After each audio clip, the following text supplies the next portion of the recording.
The school are very, very excited about moving into a new building. In fact, almost all children now have actually been down to visit the site and are coming back full of stories about the roof and the walls and about how exciting it is to be there. We started this new campaign to collect newspapers so that we can recycle them to make into the fluffy warm cell that will go inside the panels in the walls but also in the roof as well.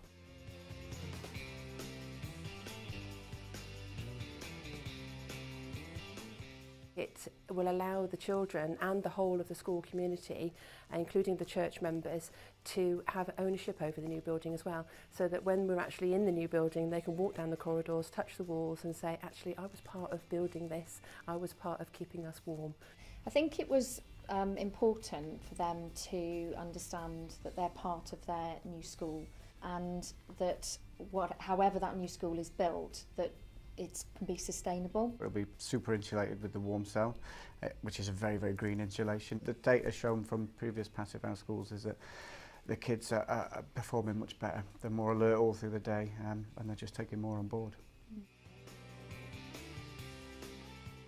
It's very important that the community is involved. This local company is almost adjacent to our new school site. It's very relevant that a Welshpool company is building a Welshpool school.